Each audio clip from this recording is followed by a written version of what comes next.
retardais encore. Non, Fernande ne sortait pas, ses volets n'étaient pas tirés. Je jetais un bref coup d'œil à l'intérieur. J'ai toujours vu Fernande en train de bouffer sa soupe. Je remontais un peu la route. Je laissais le deuxième abreuvoir, le four à pain à gauche, la maison de Marcel. Il avait tiré ses volets. Je traversais la place. Je recommençais à descendre pour aller chez moi. Je fus saisi d'une douleur dans la poitrine, je crois. En tous les cas, entre le cou et le bas-ventre. Quelque chose de brûlant et qui tournait et qui m'obligeait à marcher en étant plié en deux. J'arrivais jusqu'à la maison, je tournais le bouton, j'entrais dans la première pièce, la seconde pièce. Cécile me disait « Mais tu es resté longtemps ?» Oui, je suis resté longtemps, je suis allé voir Émile. Je me suis arrêté chez Jean-Marie. Je regrette de m'être arrêté chez Jean-Marie. J'aurais préféré ne pas le voir pour partir. Cécile me demanda même pas ce qu'il m'avait dit. Elle me dit « Tu veux manger maintenant ?» Je mange maintenant. Ça va, toi? Ça va, j'aurais préféré que tu restes pas si longtemps parti. Je me demandais ce qui se passait. Tu sais, ça y est, on part. C'est demain la dernière journée. Je voudrais bien qu'on la passe sans bouger. Mais demain, je ne sors pas, je ne bouge pas, je reste ici. Je crois que tout est prêt. Demain, on se repose tous les quatre. On se prépare, quoi. On se prépare à partir. J'ai mangé ce que Cécile avait préparé. Ce n'était pas du tout le moment pour penser à ça. Je ne sais pas comment c'est arrivé, mais je me suis mis à imaginer que dans une semaine ou dans 2 semaines, tous les meubles étant en place, nous n'avions rien d'autre à faire qu'à arranger telle pièce et telle pièce, et il nous faudrait peu de temps. Je me trouverais devant une feuille de papier, quelle qu'elle soit, pour écrire ou pour dessiner. Je serais devant moi. Cette agitation pendant des semaines, des mois, mais les dernières semaines avaient été des semaines pleines d'effervescence. J'avais un peu effleuré le papier. Mais tout étant rangé, ficelé, empaqueté, l'odeur, la présence, la couleur, l'habitude, tout avait changé.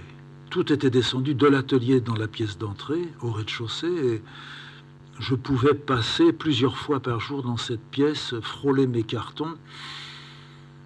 Je savais que c'était des cartons qui contenaient soit des dessins, soit du papier, mais il n'y avait pas pour moi... comment est-ce que... ou pourquoi je... Non. Les questions m'avaient quitté. Et d'avoir, le lendemain, une grande journée à nous,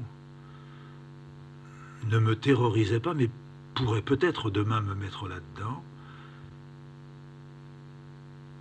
Je n'avais peut-être pas tort de me poser ces questions dès maintenant.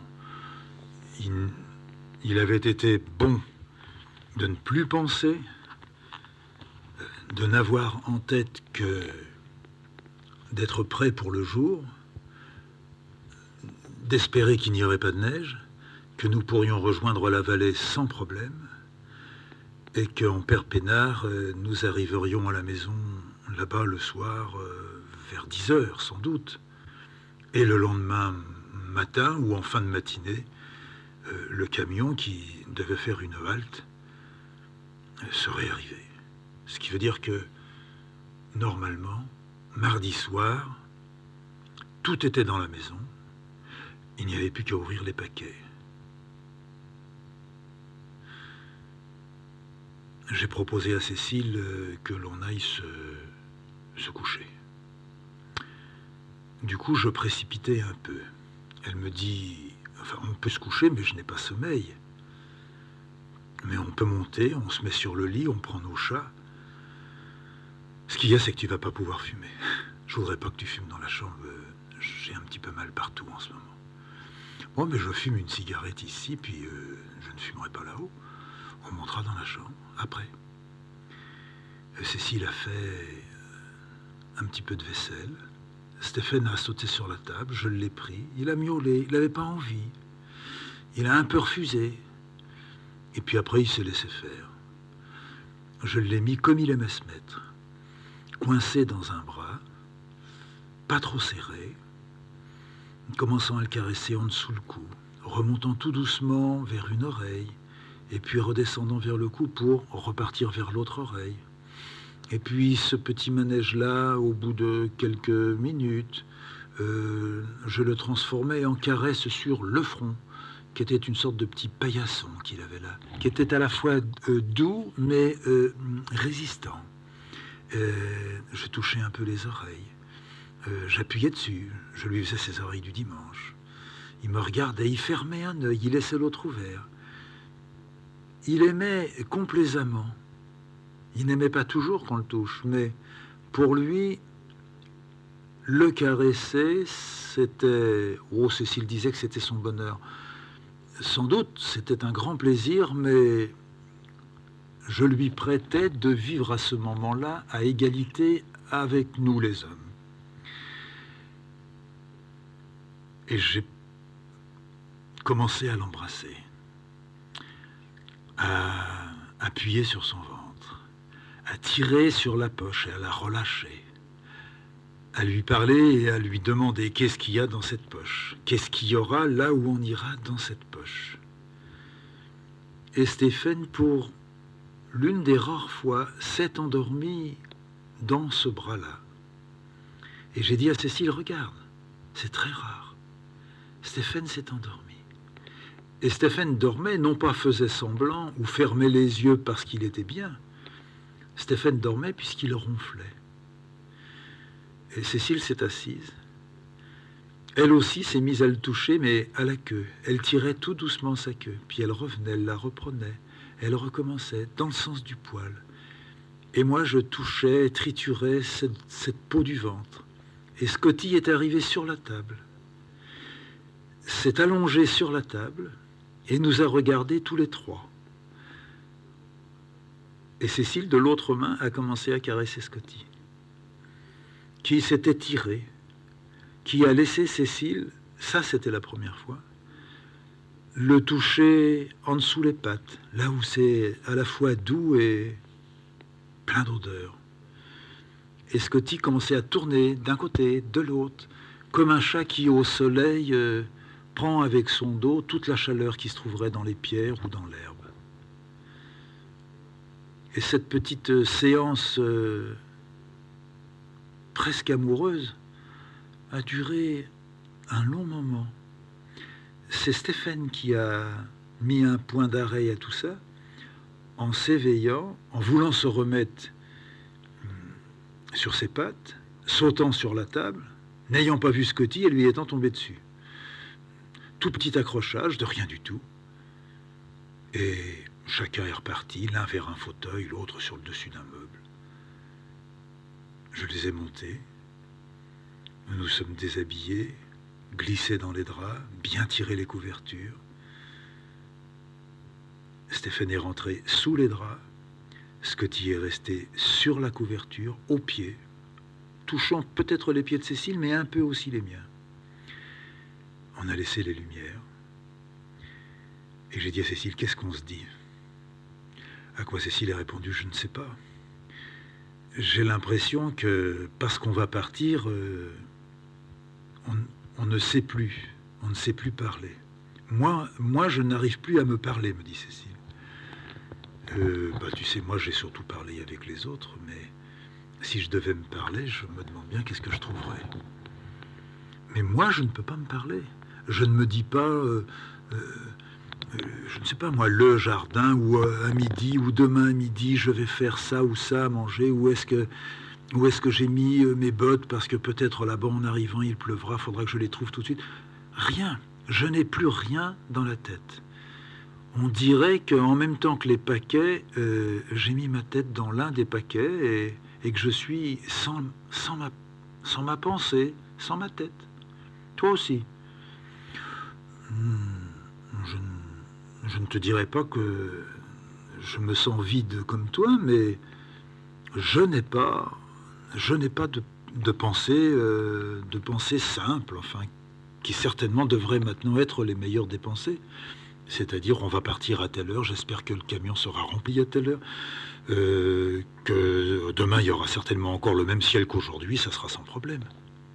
Même ça, je ne suis peut-être pas arrivé à me le dire plus de 2-3 fois dans la journée. Et pourtant, c'est vraiment quelque chose qui devrait compter. Alors j'ai entendu, j'ai entendu Marius qui me parlait, qui avait envie de chialer,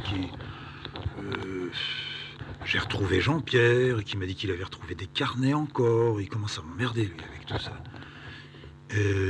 J'ai vu Marcel, j'ai parlé un peu avec lui, j'ai parlé un peu avec Madeleine. J'ai vu cette connasse de fromagère, etc. avec son gros cul. Je l'aime pas cette bonne femme, je l'ai jamais aimée. Et puis voilà, puis elle a l'air de s'en foutre complètement, puis elle a bien raison, puis moi je me fous d'elle aussi. Et voilà, Vuchère a été très gentil. J'ai vraiment découvert chez Vuchère ce que il ne te l'aurait pas montré parce que tu es une femme et qu'il a certainement... c'est la première fois, enfin il m'a dit, c'est la première fois que je montre ça à quelqu'un. Peut-être qu'il y a sa femme et puis un autre, mais il m'a montré au premier étage tout ce qu'il a durant toute sa vie, le soir, en dehors de ses journées de travail, sculpté, parce qu'il a sculpté le type, il a sculpté. Dans du noyer, dans du hou, dans du sapin, il n'y a pas du tout. Il m'a semblé qu'il y avait du chêne aussi. Mais... Enfin, c'est remarquablement mal fait, quoi. Mal fait et bien fait. Beaucoup de femmes, beaucoup de personnes.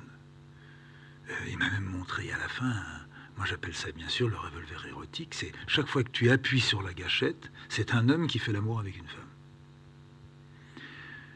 Et puis qu'est-ce que je peux te dire encore? Jean-Marie qui m'a dit des conneries, qui a voulu me raconter autrement l'histoire. Tu te rappelles là, ce qu'on nous avait raconté sur ce pauvre Paul Billon qui aurait pris une paire de baffes, mais que Maclay aurait bien refilé après au mutilé, parce que c'était le mutilé qui l'avait plus ou moins vendu. Tu te rappelles de ça, l'histoire avec les miliciens? Bon, alors il a raconté ça à sa manière. Tu sais qu'il veut jamais faire de vagues, alors ça s'est pas passé comme on vous l'a dit, etc. Alors avant de partir, il faudrait que vous connaissiez, enfin bon. Des salades de Jean-Marie qui fait que, tu vois, je me serais passé de voir la fromagère et je me serais bien passé de revoir Jean-Marie. Ouais, il y a des gens qui feraient mieux de se taire. Mais si tu mets tout ça à part, et si tu me dis est-ce que tu as pensé... Eh ben je te dirais, j'ai pensé à rien. Je connais l'itinéraire par cœur. Je sais que d'ici, on va descendre par Corlier, Jujurieux, Pondin, Bourg-en-Bresse, Mâcon, Moulins, Montluçon, Montluçon-la Châtre. La Châtre, on remonte un peu, on arrive à Crevant, puis Crevant, les Bergères, le Cousin. Alors à ça, j'ai pensé plusieurs fois. Je me suis demandé une fois, est-ce que ça va pas trop charger la voiture? C'est que le papier, ça pèse. Hein. Et c'est tout. Mais j'ai pensé aussi que j'allais la charger le matin, la sortir du garage, la mettre dans la cour de l'école. Et je verrai bien s'il y a trop de cartons, j'en donnerai. Non, ne fais pas ça. Non, mais il y a des cartons à dessin. Les tâches, je peux les donner au type. Les tâches, c'est pas grave si les tâches étaient un tout petit peu abîmées, tu comprends. Mais j'ai quand même une dizaine de cartons de tâches. Et une dizaine de cartons de tâches, chacun une centaine de feuilles dedans, ça fait 1000 feuilles. 1000 feuilles, ça fait un poids. J'ai à peu près encore 1500 feuilles de... Alors là, avec des vrais dessins. Ça, je vais les garder dans la voiture. Ça, c'est promis, on l'a dit, on le fait. Bon, tous nos disques dans la voiture, les livres auxquels on tient dans la voiture, quelques fringues à toi, quelques fringues à moi, un petit peu de Boostify, les couvertures pour qu'on ait chaud en arrivant là-bas. Et puis c'est tout, quoi.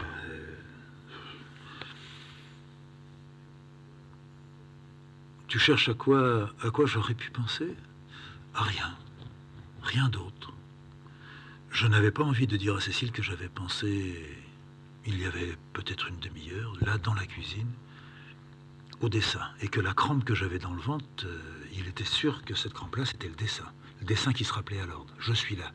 Attention, c'est pas en mon absence que tu pourras continuer. Ne m'oublie pas. Enfin, ou bien, oublie-moi, tu m'emmerdes, je voudrais partir chez un autre. En tous les cas, il m'avait envoyé quelque chose, un message. J'avais pas besoin de dire ça à Cécile. Mais, à peu près dans le même sens, j'ai dit à Cécile, et toi, pendant tout ce remue-ménage-là, tu n'as jamais pensé à ta gravure? Si, j'y ai pensé, dit-elle.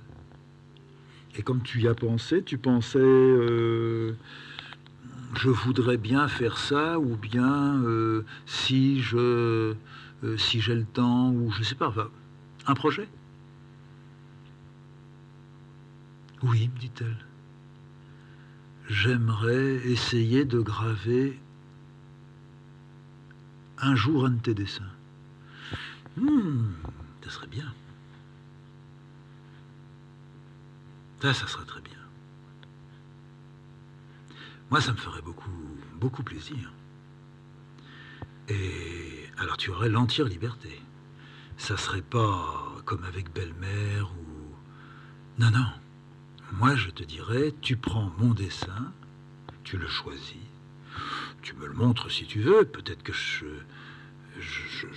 te dirais que celui-là est peut-être plus noir, plus difficile. Ou... Bon, mais enfin, ça m'étonnerait.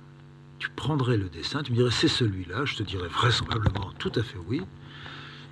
Tu le graverais. Si tu avais des problèmes, tu me dirais j'arrive pas à faire comme toi ce noir ou cette estompe. Moi je sais pas du tout comment tu vas faire de l'estompe dans la gravure, t'en as jamais fait. Même avec belle-mère, t'en as pas fait. Alors comment est-ce que tu pourrais résoudre le problème? Mais moi je te répondrai toujours, fais comme tu sens. Et moi j'ai fait du gris, eh ben, essaye de faire quelque chose qui ferait croire, penser et voir que c'est du gris, même si c'est un autre gris. Ça j'aimerais. Tu vois, si c'est un projet comme ça, Cécile m'a dit tout de suite, non, non, mais ne t'emballe pas. Ça m'est venu une fois, je me suis dit, j'aimerais graver un dessin à Fred. Ah oui, mais écoute, si tu commences à en graver un, j'espère que tu en graveras 10. Ah, puis que tu ne t'arrêteras pas à 10. Tu pourrais graver une petite série de dessins, des choses que tu choisirais. Voilà, je ne veux pas en parler plus maintenant, me dit-elle, mais... Voilà, je te réponds. Alors toi, dis-moi, il t'est bien arrivé de penser à ton dessin? Non. Non. Et à nouveau, j'ai ressenti la douleur dans le ventre. Je lui ai dit, j'ai besoin de m'asseoir un tout petit peu plus. Là, je ne suis pas bien. Je me suis relevé, j'ai redressé l'oreiller et je sentais la douleur qui revenait. C'était moins dans le ventre que vers l'estomac, en dessous le tube digestif. C'était là que ça partait, ça pinçait. C'était comme si je ne digérais pas, mais c'était venu avant que j'aie ingéré quoi que ce soit. Et Cécile s'en est un peu aperçue. Elle me dit, tu n'es pas bien? Je dis, non, depuis tout à l'heure, j'ai peut-être un tout petit peu pris froid. J'ai de temps en temps une crampe à l'estomac. Une crampe à l'estomac, c'était avant de manger ou après manger? Non, j'ai eu ça quand j'étais à Jean-Marie. Oh bah t'as été contrarié. Oui, tu as raison, j'ai sans doute été contrarié. On peut continuer. Qu'est-ce qu'on se disait? Moi, je ne sais pas. Tu t'en rappelles? Oui, je m'en rappelle, me dit Cécile. Je t'ai demandé, ton dessin, tu y penses, toi, de temps en temps? Moi, je t'ai dit, oui, j'aimerais bien faire une gravure d'un de tes dessins. Alors, toi, tu aimerais... Enfin, tu crois que tu vas, au bout de combien de temps, sortir du papier au cousa et te mettre à faire un dessin? Ah, je ne sais pas au bout de combien de temps. Bon, mettons à part qu'il va y avoir à arranger un peu tout, puis au bout de 8 jours, à se rendre compte que c'était peut-être pas tout à fait comme ça, mais comme ça. Bon, encore une huitaine de jours, disons 15 jours. Au bout de 15 jours, tout étant en place, c'est tout à fait certain.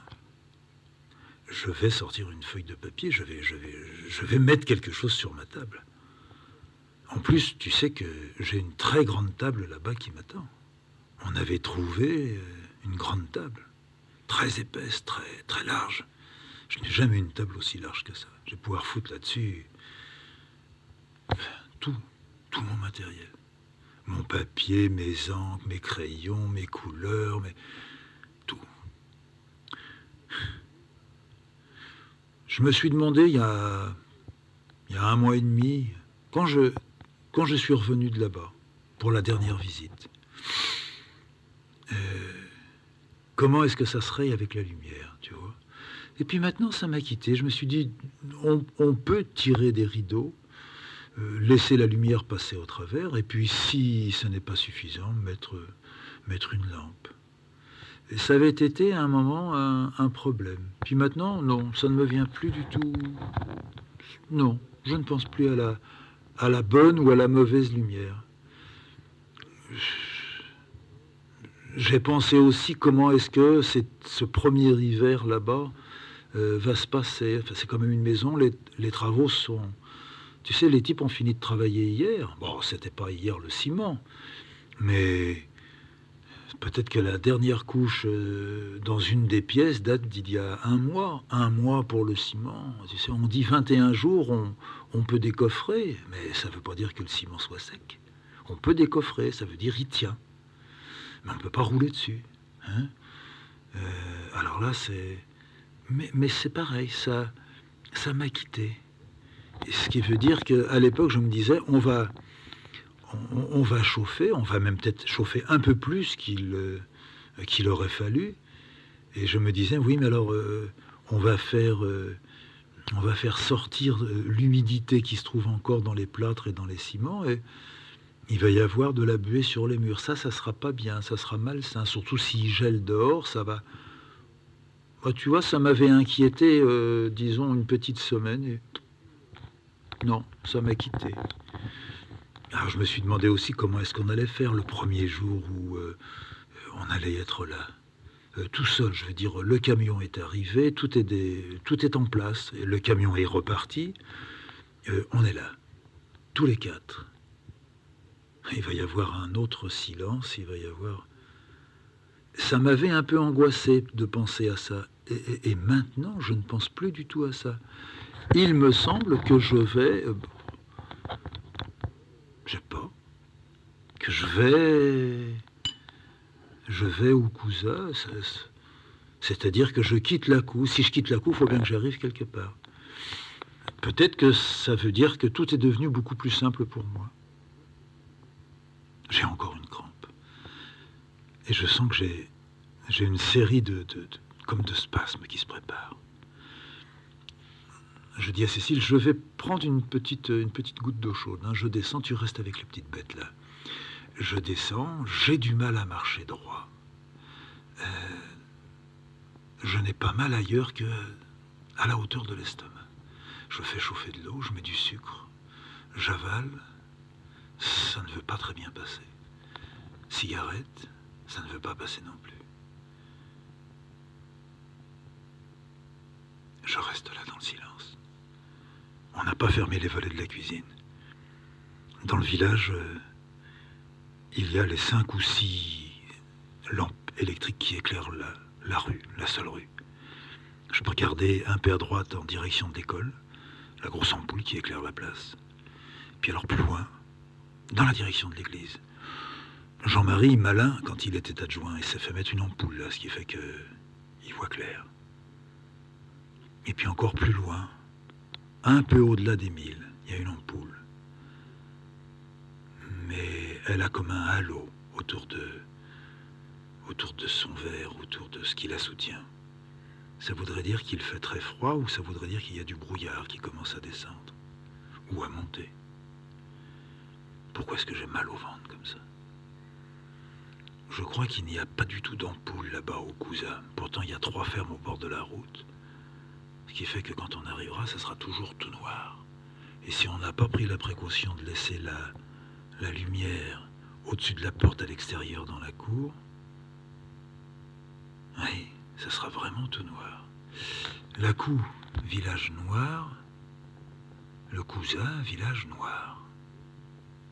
Si c'était 6 mois plus tôt,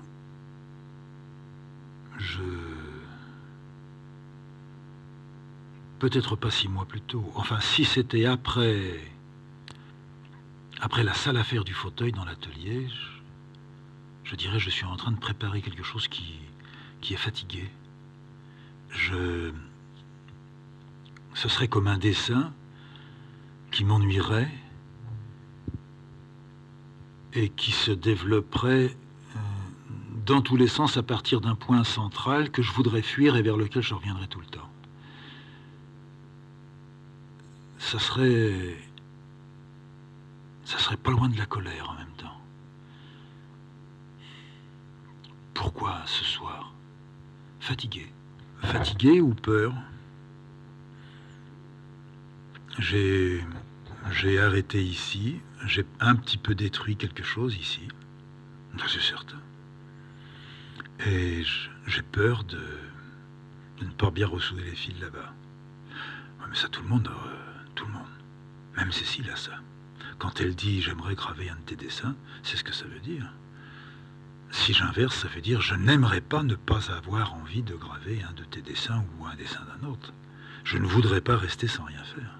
Je ne voudrais pas me demander qu'est-ce que je vais faire. » Oui, ben on est pareil.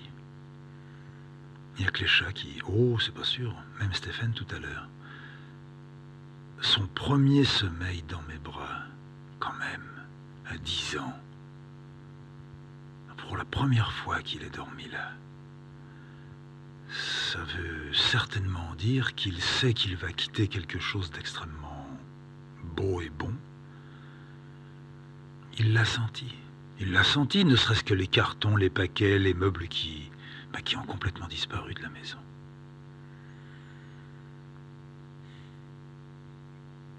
Je remonte, j'entre dans la chambre. Cécile s'est enfoncée sous les couvertures. Stéphane est comme une bouillotte. On voit une boule à la hauteur de la hanche de Cécile. Je lui dis, c'est lui là? Oui, c'est lui. Il ronronne et il a mis les 2 pattes sur ma cuisse et il fait rentrer et sortir tout doucement ses griffes. Alors c'est bon. Oui, c'est bon. Il est vraiment très gentil. Et là, il entend qu'on parle et il sent qu'on parle de lui. Ah oui, et alors il appuie un petit peu plus, il enfonce un petit peu plus. Oui, c'est ça. Et puis je vais dire son nom et je suis sûr qu'il arrêtera, mais en laissant les griffes dehors. Tu vois, Stéphane, tiens, tu vois, je te l'avais dit. Il a sorti ses griffes. Ah, ce qu'il est gentil. Mon Dieu, pourvu qu'on arrive bien, tous les 4, demain. C'est pas demain, Cécile. C'est après-demain. Ah, il y a encore une journée. On a été bêtes. On aurait dû dire qu'on partait demain. Mais on peut pas un dimanche, les déménageurs. Ah, alors il aurait fallu partir aujourd'hui. Ça serait déjà fait. Je me suis mis dans les draps. Quelques secondes après, j'entendais Cécile, trouvant sa respiration, celle du sommeil, lente, assez large. Une Cécile peut-être un peu calme. Et moi, je savais qu'il fallait que je dorme. Que la dernière nuit peut-être serait beaucoup plus agitée, mais que celle-ci devait être la nuit réparant et préparant. Je me suis tourné. J'ai essayé de toucher Scotty. Scotty était descendu du lit. Il devait normalement se trouver enroulé ou accroupi sur ma paire de chaussons. Ma paire de chaussons n'était pas très loin. J'ai glissé tout doucement en dehors du lit, j'ai avancé mon bras, j'ai touché mes chaussons, mais Scotty n'était pas dessus. Où est-ce qu'il est? Ah, il est peut-être allé sur mes fringues. J'ai mis mes fringues au pied du lit, mais par terre. Peut-être qu'il est enroulé dessus, ça je peux pas aller le chercher. J'ai besoin d'un châle. J'ai besoin, je ne peux pas réveiller Cécile, je ne peux pas la serrer, je ne peux pas lui retirer Stéphie. Il me faudrait Scotty. Tout doucement, centimètre par centimètre, j'ai commencé à sortir une jambe, une deuxième jambe. J'ai fait glisser lentement mon corps. Je suis sorti entièrement des draps. Je suis allé à quatre pattes, là où se trouvaient mes affaires, par terre. Scotty était dessus. Je l'ai pris, je l'ai porté, je l'ai serré contre moi. Je suis revenu vers le lit. Je suis rentré aussi lentement, doucement, sans faire de bruit, sans trop remuer. Je l'ai rentré sous les draps, je l'ai caressé. J'attendais son ronron. J'attendais et, avec ma main, qui était portée en dessous de son cou, en dessous de sa mâchoire, j'entendais le ronron venir, mais ne passant pas une sorte d'écluse. C'était comme si Scotty avait envie de ronronner et que quelque chose l'en empêchait. Mais seulement ce petit tremblement en dessous mes doigts, c'était pour moi comme Stéphane qui avait, pour la première fois depuis qu'il était avec nous, pu s'endormir dans mes bras. C'était la première fois depuis quelques mois que nous avions Scotty, que Scotty essayait de ronronner. Peut-être que c'était aussi la première fois que je mettais deux doigts en dessous de son cou et que si je l'avais fait avant, je l'aurais entendu. Et tout doucement et petit à petit, pendant 1 heure, j'ai senti sous mes doigts le ronronnement plus rapide, plus profond aussi, jusqu'à ce que, mettant ma tête sous les draps, m'approchant un peu de lui, je l'entende ronronner. Scotty avait un ronronnement imperceptible. C'était un chuintement. Il faisait passer de l'air en même temps. On aurait dit que son ronronnement sortait du nez et de la bouche. Mais c'était un ronron. Scotty faisait ronron. Si ça n'avait pas été la dernière vraie grande nuit à passer, je crois que j'aurais réveillé Cécile. Je lui aurais dit, serre-toi, approche ta tête de mon côté, tu entendras. Il ronronne. Il s'est ronronné. Est-ce que je ne pouvais pas dormir parce que je voulais épuiser jusqu'à la dernière image qui pouvait concerner Lacou et notre vie à Lacou? Est-ce que je ne pouvais pas dormir parce que déjà se faufilaient et profilaient les questions de comment est-ce que nous allons vivre au Couza? Il est certain que je n'allais pas pouvoir dormir. Scotty continuait tout doucement son ronron. Cécile se reposait. Je n'avais pas à remettre mes mains à Lacou aussi bien chez Émile avec son revolver et ses petites sculptures que chez Marius. Il me semblait que toutes les photographies avaient été classées, rangées. Maclay, Janine, les autres, les racines, les pierres, les falaises, les éboulis, la Vierge, les marques, les empreintes, cette neige, qui, j'en étais certain, ne viendrait pas. Même ce que j'avais vu tout à l'heure de la cuisine, un halo autour d'une lampe éclairant la rue à la hauteur de Jean-Marie et de Vuchère, ce halo qui ne pouvait qu'être du brouillard, allait rester du brouillard pendant toute la journée de demain, peut-être lundi. Quelquefois, c'est l'amorce d'un temps plus froid. C'est aussi quelquefois l'annonce d'une neige qui allait venir, mais le brouillard ne faisait pas se précipiter la neige. Alors déjà penser au cousin, j'y étais pas. Déjà, sortir des feuilles de papier dans ma tête, je n'en avais ni le courage ni l'envie. Je ne me disais pas, comme si souvent j'avais pu me le dire, et comme sans aucun doute je me le dirai encore longtemps, cette phrase de « c'est certainement fini ». Je pense que le robinet a été coupé. Je pense que l'eau a été retirée de mon tuyau. Au fond, tout banalement et simplement, je croyais que j'étais arrivé, moi, à un bout.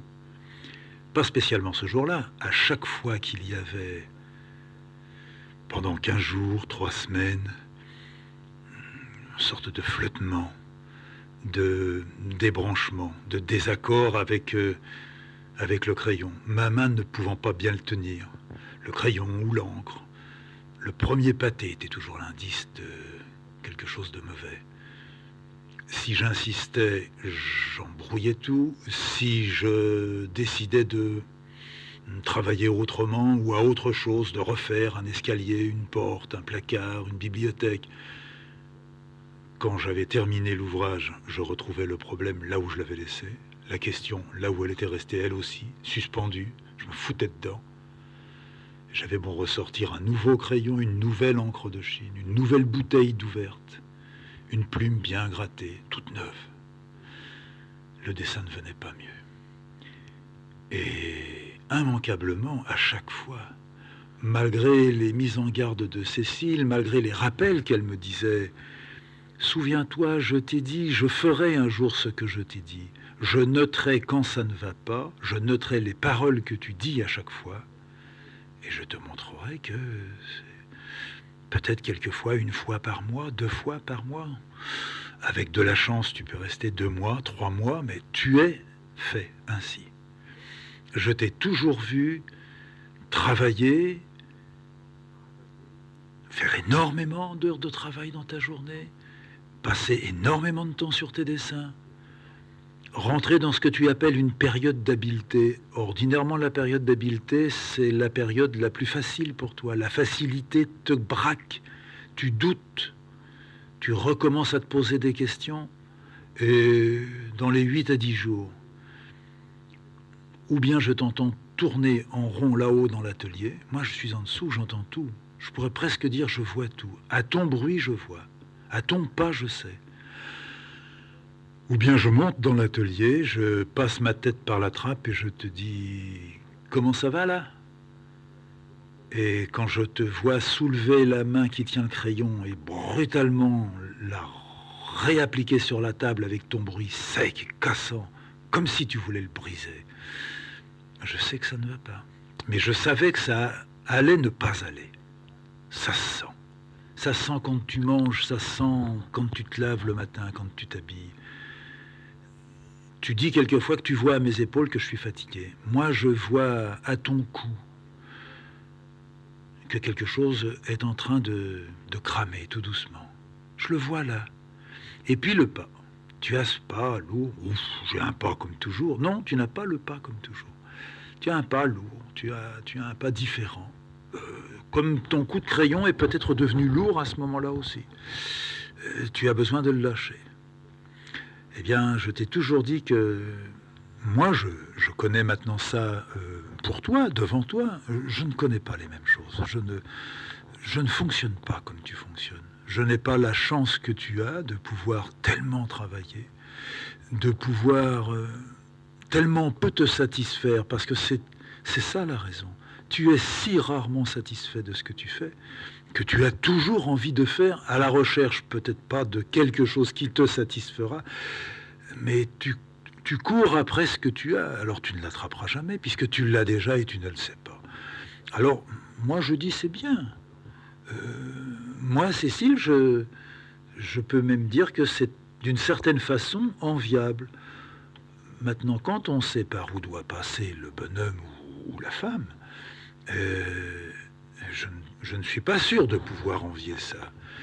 Mais pour ceux qui ne peuvent pas faire, je dis, toi, tu es très favorisé. Très favorisé. Nous avons lu ensemble, tu m'as fait lire, tu m'as lu. même clé. Même clé, je devrais avoir noté la page dans le Grauman que tu avais acheté, le Flinker, là. Grauman dit, on pourrait croire que clé, enfin, je te rappelle ça, je te le cite mal, mais non, mais je le sais, c'est pas la peine. Mais si, mais j'ai besoin, moi, de te le dire. Écoute-moi, je suis sûr qu'en ce moment, tu ne penses pas à ça. Et puis, même si tu y penses, je sais ce que tu me diras. Je connais toutes les paroles. Elles sont rarement nouvelles de ce côté-là. Quand il y a une cassure, oh, ça se présente de la même façon. Ça ne vient peut-être pas pour toi par le même chemin. Mais moi, qui suis un peu dehors, je suis aussi un peu dedans. Tu sais, ton travail, il t'aura obligé, mais il m'aura obligé. Le dessin, je ne sais pas si tu l'auras porté, mais il t'aura en tous les cas souvent et longtemps appuyé dessus. Mais moi, je l'aurais porté. Ouais. Oui, oui. Je ne m'en plains pas. Je ne te dis pas j'en ai assez. Je n'en ai jamais eu assez. Si, je peux te dire de quoi, non pas j'ai assez, mais ce que j'aimerais que tu puisses arranger. C'est ça, tu vois. Tu ne te sens pas bien, tu n'es plus attiré vers ta table. Tu ne sais pas si c'est crayon, pinceau, plume, si c'est frotter, si c'est faire des empreintes, si c'est appliquer du tissu, si c'est gratter avec une lame de rasoir. Tu n'es pas à la recherche d'un outil nouveau, parce que c'est plein d'outils nouveaux. Tu peux inventer tous les outils que tu veux. Non, c'est pas ça à ce moment-là. À ce moment-là, tout ce qui est autour de toi ne va pas. C'est parce que tu ne vas pas et c'est parce que tu te recharges. Tu t'es trop déchargé. Tu n'as plus de courant par moment. Tu deviens blanc. Blanc. Je ne te dirais pas que tu es blanc sur le visage, mais tu deviens blanc. Tu ne portes plus de traces, de marques. Ouais. Tu en as eu trop, et puis tout à coup, ton drap, je ne sais pas comment, c'est comme débarrassé. Il en avait, en supposant qu'un drap puisse en avoir assez, mais il en avait assez. J'écoutais Cécile et je lui ai demandé, et toi, il ne t'arrive jamais d'en avoir assez? Moi, assez? Non. Non, je suis contente d'aller à ma table. Non, mais je te parle pas de... Enfin, oui, c'est vrai, tu as raison. Tu aimes aller à ta table, mais tu n'en as pas assez de m'entendre dire par moment, et de façon, comme tu le dis, répétée, presque régulière, j'en ai assez. Tu n'en as pas assez de m'entendre dire j'en ai assez? Non.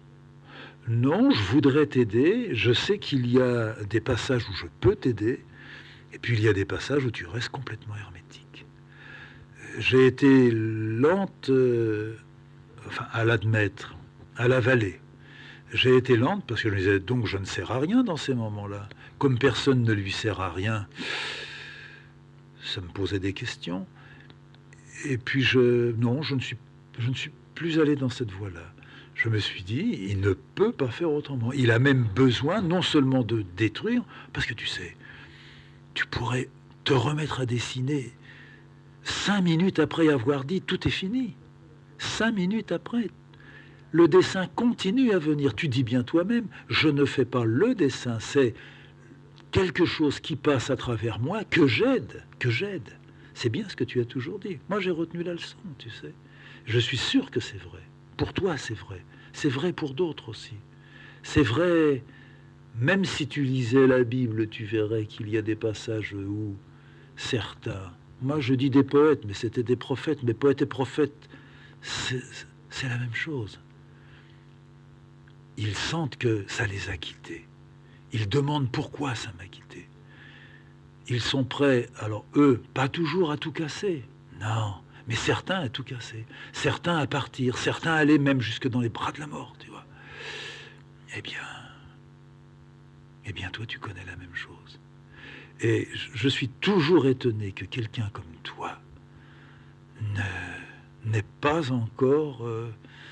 c'est pas compris, parce que comprendre ça, non, c'est pas du domaine de la compréhension, mais ça devrait être infusé en toi, et non pas que tu te dises ça y est, ça recommence, j'ai déjà connu ça, non, mais que tu puisses te dire c'est un passage, il ne faut pas que je continue trop à détruire, parce que détruire, ça ne me sert à rien.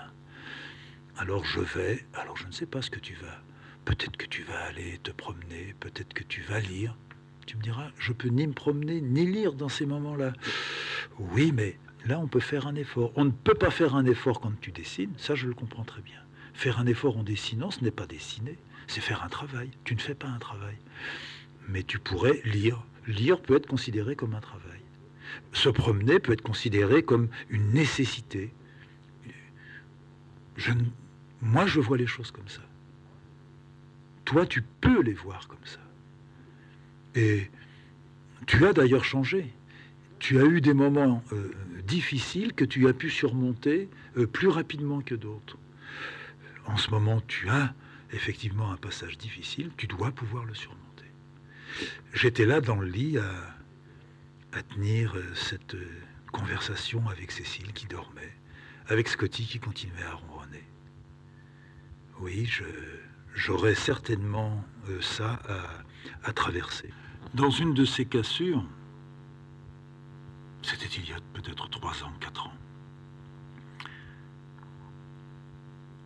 j'avais décidé de sortir seul, d'aller à Hauteville, de faire quelques courses, de marcher. Et puis j'avais été saisi par la pluie. Je me trouvais dans le bas d'Hauteville, dans ce que les gens appelaient la rue des Bouzes, qui était le plus ancien quartier d'Hauteville où avait résisté devant la montée des petits hôtels et des maisons de cure une poignée de paysans. Et bien sûr, pour sortir leurs vaches et les conduire dans les champs, ils empruntaient l'unique rue qui